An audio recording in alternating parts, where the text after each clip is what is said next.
Ya, perkenalkan kami dari kelompok 7 dengan anggota Muhammad Novel Atorik, Fitria Umu Zahra, Namira Putri Lutfiah, Adiman Mas Baib, dan Faradiska Nova Rafidasari. Di sini kami akan memaparkan materi terkait tentang atribut produk. Nah, di sini saya akan menjelaskan tentang pengertian dari atribut produk. Yang pertama, pengertian secara umum ya. Secara umum, atribut produk itu merupakan unsur-unsur yang menjadi pengembangan atau pembeda pada suatu produk sehingga memberikan nilai tambah, manfaat, serta menjadi bahan pertimbangan dalam pengambilan keputusan pembelian.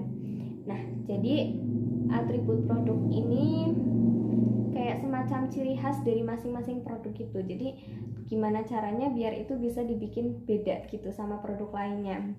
Dan juga atribut produk itu bukan sekadar dari kemasannya doang, tapi juga dari isinya gitu. Jangan sampai kemasannya udah bagus, udah menarik untuk dibeli, tapi waktu dibeli ternyata isinya zonk gitu kan.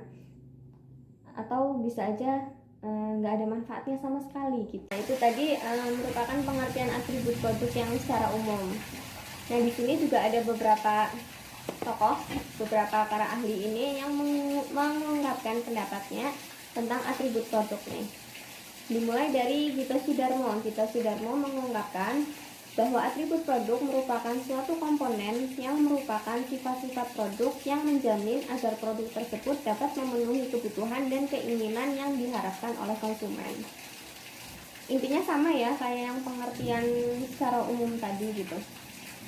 Berikutnya ada Suharno dan Sutarso. Mereka berdua berpendapat bahwa atribut produk yaitu pengembangan suatu produk perlu dilakukan dengan mendefinisikan manfaat yang akan ditawarkan, yang dikomunikasikan dan disampaikan melalui atribut produk seperti kualitas, fitur, gaya, dan desain.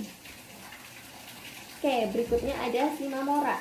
Shimamura ini hampir sama kayak yang dua pendapat tadi, yaitu atribut produk merupakan manfaat yang akan diberikan oleh produk.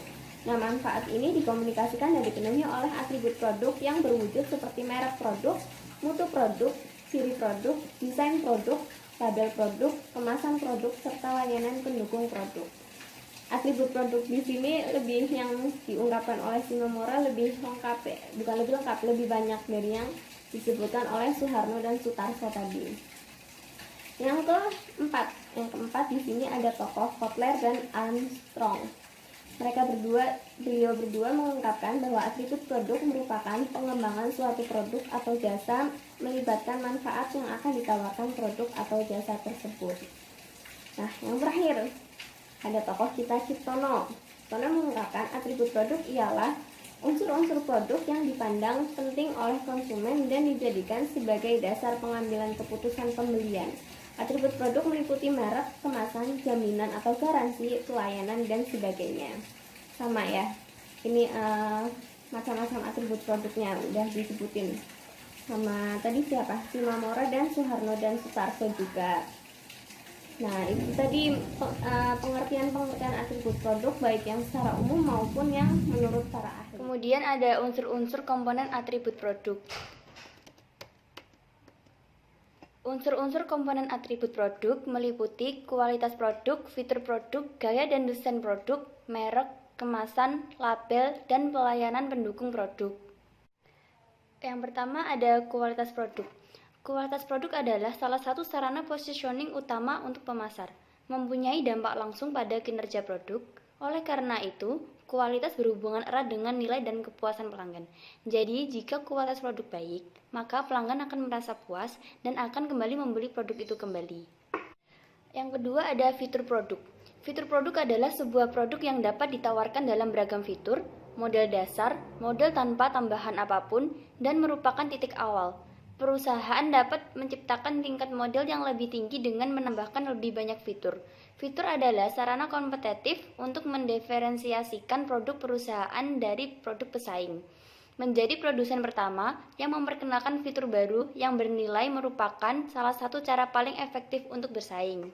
Jadi, jika ingin membuat sebuah produk, buatlah produk dengan fitur yang semenarik dan seunik mungkin agar menambah daya tarik pembeli. Jika produk tersebut unik dan menarik, Maka, pembeli akan merasa penasaran dengan isi produk tersebut dan kemudian akan membeli produk tersebut. Komponen yaitu ada gaya dan desain produk serta merek. Desain memiliki konsep yang lebih luas daripada gaya atau style. Desain selain mempertimbangkan faktor penampilan, juga bertujuan untuk memperbaiki kinerja produk, mengurangi biaya produksi, dan menambah keunggulan untuk bersaing. Merek mungkin keahlian pemasar profesional yang paling istimewa adalah kemampuan mereka untuk membangun dan mengelola merek. Merek atau brand adalah sebuah nama, istilah, tanda, lambang, atau desain, atau kombinasi dari semua ini, yang menunjukkan identitas pembuat atau penjual produk atau jasa. Konsumen akan memandang merek sebagai bagian penting dari produk dan menetapkan merek bisa menambah nilai bagi suatu produk. Oke, sekarang kita masuk ke unsur-unsur komponen kemasan. Wadah atau pembungkus itu disebut kemasan. Kemasan terdiri dari 3 level, yaitu dalam notol, kemasan primer, kotak karton, kemasan sekunder, kotak kardus, kemasan pengiriman. Kemasan yang terancang dengan baik dapat memberikan nilai kenyamanan bagi konsumen dan nilai promosi bagi produsen. Seringkali pembeli mengambil keputusan untuk membeli suatu barang hanya karena kemasannya lebih menarik dari kemasan produk lain yang sejenis.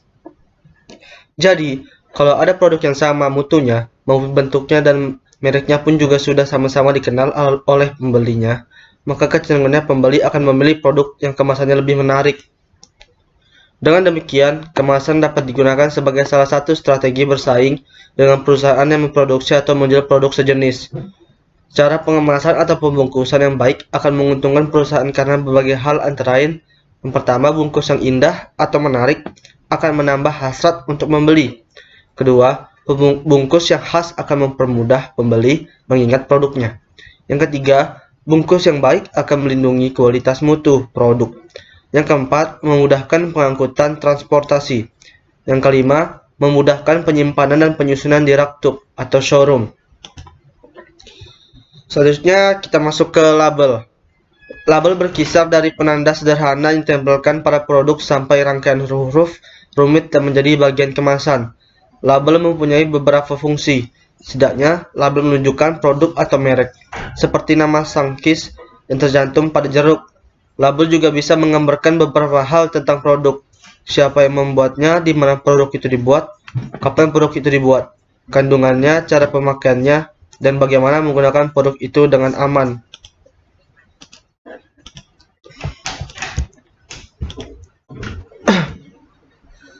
Label dapat dibedakan menjadi 3 macam, yaitu yang pertama brand label adalah label yang semata-mata sebagai brand atau merek. Contoh, pada tepi kain tertera tulisan Teteron Tertex. Yang kedua, grade label adalah label yang menunjukkan tingkat mutu atau kualitas tertentu dari satu merek. Dan yang terakhir, descriptive label adalah label yang menggambarkan tentang cara penggunaan formula atau kandungan isi, pemeliharaan, hasil kerja dari suatu produk, dan sebagainya. Unsur-unsur komponen pelayanan pendukung produk adalah elemen lain dalam strategi produk pendukung yang bisa menjadi bagian kecil atau besar dari keseluruhan penawaran. Pelayanan pendukung dimaksud sebagai pendukung bagi keseluruhan penawaran produk yang meliputi garansi, layanan purna jual, instalasi, dan call center. Selanjutnya yaitu contoh produk. Contoh produk teman-teman dapat melihat pada gambar yang sudah kami sediakan. Di situ terdapat beberapa contoh produk. Itu adalah contoh produk kemasan. Oke, itu tadi merupakan pemaparan materi dari kami kelompok 7. Semoga bermanfaat. Sekian dari kami. Kurang lebihnya mohon maaf. Wassalamualaikum warahmatullahi wabarakatuh.